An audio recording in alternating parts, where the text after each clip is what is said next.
રાજકોટમાં સ્થાનિક સ્વરાજની ચૂંટણીને લઈને પોલીસ એક્શન મોડમાં છે। મતદાનના દિવસે 2500 જેટલા પોલીસ જવાનો ખડે પગે રહેશે।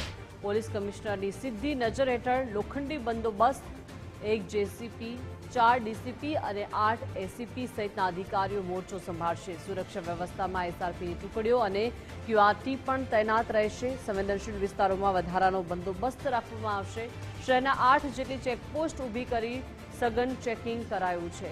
દારૂબંધીના કડક અમલ માટે પણ પોલીસ દ્વારા ચેકિંગ હાથ ધરવામાં આવી રહ્યું છે। શાંતિપૂર્ણ મતદાન માટે સતત પેટ્રોલિંગ કરવામાં આવી રહ્યું છે।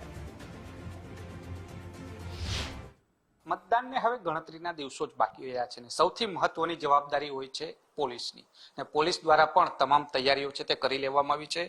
ક્રાઇમ ડીસીપી જગદીશ બાંગરવા સાહેબ છે, તેમની સાથે વાત કરશું। સર, મહત્વની જવાબદારી આપની હોય છે, કયા પ્રકારની તૈયારીઓ, શું બંદોબસ્ત ને અત્યાર સુધી કયા પ્રકારની કાર્યવાહી કરવામાં આવી છે? આગામી સ્થાનિક સ્વરાજની ચૂંટણીને લઈને પોલીસની તૈયારીઓની વાત કરીએ તો રાજકોટ શહેર પોલીસ દ્વારા જે 1014 કુલ બૂથ છે એમાંથી 2 હાઇપર સેન્સિટિવ અને 131 સેન્સિટિવ બૂથ છે એના ઉપર અમે સ્કેલ પ્રમાણે વધારે ડિપ્લોયમેન્ટ કરી દીધેલ છે અને આ સિવાય એના સિનિયર અધિકારીઓ દ્વારા એ સેન્સિટિવ અને હાઇપર સેન્સિટિવ બૂથ્સની વિઝિટ પણ થઈ ગયેલ છે અને ત્યાં અમે લગાતાર વિજિલન્સ રાખી રહ્યા છીએ કે કોઈ પણ ઇલીગલ એક્ટિવિટી ના થાય અને કોઈ પણ અનિચ્છનીય બનાવ ના બને। આની સાથે સાથે આચારસંહિતા લાગુ થયા પછી અમે જે બોર્ડર એરિયા છે સિટીના એમાં 8 જેવી ચેકપોસ્ટ એસ્ટાબ્લિશ કરી છે। એમાં જે ઇલીગલ વસ્તુઓની હેરાફેરી થાય છે, દારૂ અથવા કેશ, એ બધાને પકડવા માટે અમે ચેકપોસ્ટ ઉપર ફોર્સ ડિપ્લોય કરી છે અને એના ઉપર વાહન ચેકિંગની કાર્યવાહી ચાલુ છે।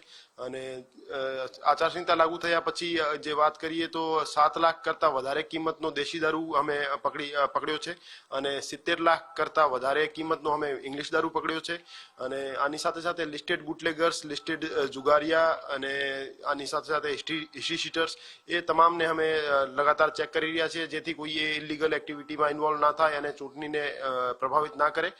અને આ સિવાય વાત કરીએ તો જે સંવેદનશીલ એરિયા છે અથવા જ્યાં જૂના કોઈ ઓફેન્સ રજીસ્ટર થયા છે, જૂના બનાવ બન્યા છે, ત્યાં અમે પોલીસની પ્રેઝન્સ એસ્ટાબ્લિશ કરવા માટે ફૂટ પેટ્રોલિંગ અને ફૂટ પેટ્રોલિંગ સાથે સાથે રૂટ માર્ચ, ફ્લેગ માર્ચ એ બધું કરેલ છે।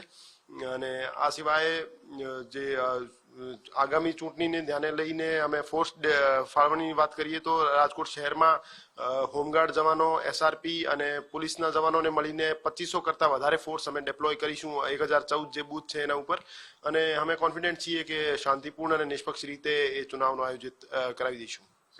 ઓવરઓલ સંવેદનશીલ વિસ્તાર હોય છે ત્યાં વધારે બંદોબસ્તની જરૂર પડશે, તો તેના માટેનું કયા પ્રકારનું ખાસ આયોજન રહ્યું છે? જે રીતે મેં વાત કરી 1014 બૂથ પૈકી 2 જે હાઇપર સેન્સિટિવ બૂથ છે અને 131 સેન્સિટિવ બૂથ છે ત્યાં અમે આર્મ્ડ એસ્કોર્ટ અને વધારાની ફોર્સ ફાળવણી કરેલ છે અને આની સાથે સાથે અમે ક્યુઆરટી અને લોકલ જે અમારી ક્રાઇમ બ્રાન્ચની ટીમો છે એની પણ ત્યાં પેટ્રોલિંગ રાખેલ છે અને ત્યાંના જે લોકલ આગેવાન છે એને પણ અમે કોન્ફિડન્સમાં લીધેલ છે અને લગાતાર પબ્લિક મિટિંગ્સ કરેલ છે જેનાથી કોઈ અનિચ્છનીય બનાવ ના બને અને કોઈ શાંતિપૂર્ણ અને નિષ્પક્ષ રીતે આ ચુનાવનું આયોજન થાય। હતા જગદીશ બાંગરવા સાહેબ કે જે રીતના આ ચૂંટણી છે એટલે મતદાનની હવે ગણતરીના દિવસો જ બાકી છે, પોલીસ છે તે પણ એક્શન મોડમાં છે ને સંવેદનશીલ અને અતિ સંવેદનશીલ વિસ્તારોમાં સતત પેટ્રોલિંગ છે તે પણ વધારવામાં આવ્યું છે। કેમેરા પર્સન અભય ત્રિવેદી સાથે રહીમ લાખાણી, ગુજરાત ફર્સ્ટ, રાજકોટ।